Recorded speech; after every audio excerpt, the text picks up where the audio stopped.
evening. Over the past few decades, psychologists have done thousands of studies of unhappiness, anxiety, depression, and so forth. Only recently have they begun to study happiness, but it's about time, isn't it? Because isn't pursuing happiness what much of life's about? If you had just one wish for your children, that they have wealth, high intelligence, a successful job or career, or an overall happy life, wouldn't you pick happiness? Actually, I know most of you would, because we just took an ABC News poll of 1,500 adults. A happy life outpolled all the other choices combined. That's somewhat surprising when you consider that not long ago, most people believed that your only chance for happiness came after you died, if you got to heaven.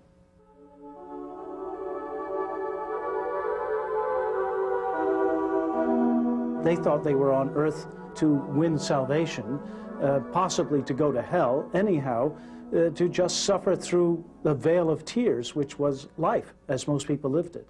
Princeton University history professor Robert Darnton says our idea of pursuing happiness is only about 200 years old. For most of history, life was so nasty that happiness never even occurred to people. People lived in shacks with dirt floors. They were hungry. They were happy to get 2 meals a day. And those meals often were the same thing, which you can hear if you listen to the old-fashioned nursery rhymes. You know, peas porridge hot, peas porridge cold. And that's what the family ate for breakfast, for dinner, maybe for 7 days. It was hard even to wish for happiness for your kids. For most of history, childhood diseases killed most of them. You might say you were happy if you'd see them become adults. Only as living conditions improved, as technology made life less brutal, as vaccines saved children, did it dawn on most people that happiness might be possible right on Earth. When Thomas Jefferson said, "We have a right to pursue happiness," that was a radical idea. The key moment is indeed when Jefferson grabs his quill pen and writes, "Life, liberty, and the pursuit of happiness." People will feel not simply that happiness is a desirable state of being, but that it's a right. And if they're deprived of that right, they should raise hell. They should kick out the politicians. They should kick out the husband or the wife. They should move to California. They should change their lives. And we did. Advertising whet our appetite for more things. The bar kept rising. People found that they could have not just one suit of clothes, which was typical 300, 200 years ago, they could have a whole wardrobe. People kept getting ahead. The GI Bill enabled soldiers to buy a house for just $100 a month. A definition of happiness became owning a home and filling it. Since then, homes kept getting bigger, and so have our dreams. That seed planted by Jefferson really takes fruit, and the people begin to feel that happiness is a right, is their lot in life, is what they want for their children. In just 2 centuries, happiness changed from being unimaginable to being life's goal. We even alter the endings of stories we read our children. The original Little Red Riding Hood, as told in the 15th, 16th, 17th centuries, ends with a wolf simply eating Little Red Riding Hood, and that's the end. Today, you have to have a happy ending.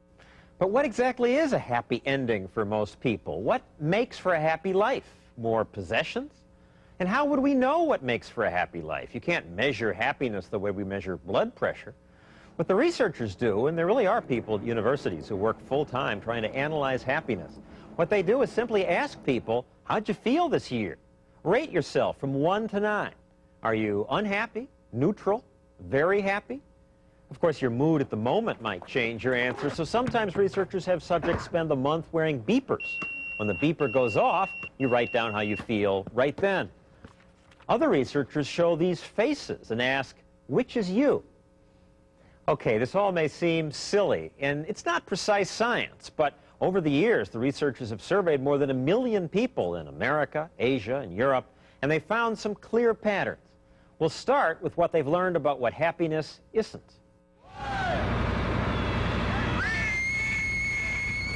Everyone wants to feel good.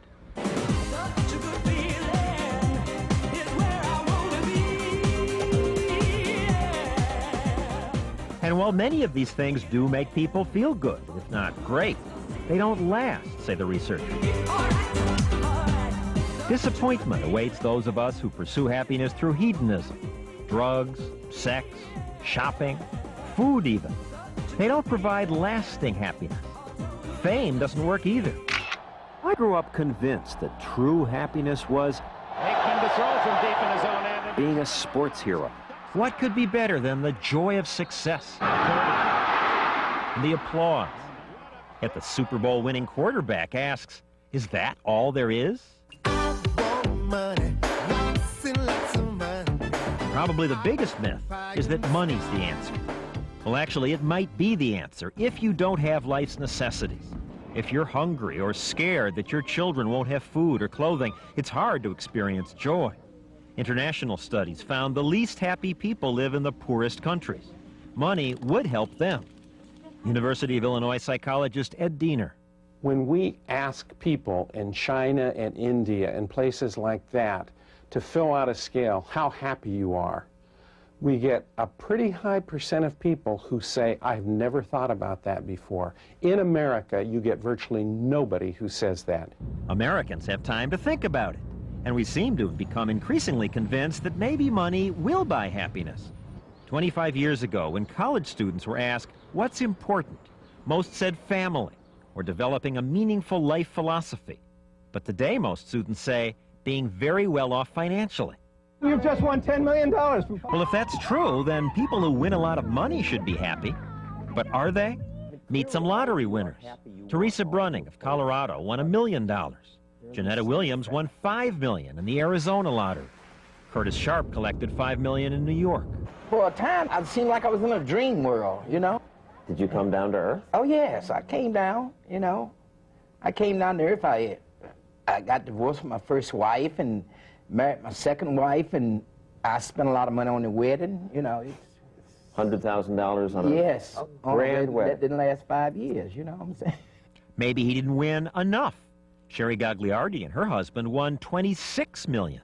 I was numb for 3 years. But you must have been happy.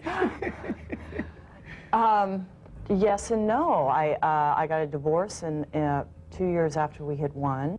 Studies of lottery winners have found that within a year, most say they are no happier than they were before they won. Money didn't buy you happiness? No, of course not. You could buy a therapist, you know, marriage counselor. People have a misconception about having money. You go out and you go, oh, that's what I want, I'll buy it. A couple of weeks later, it's like, that emptiness comes back. Then what?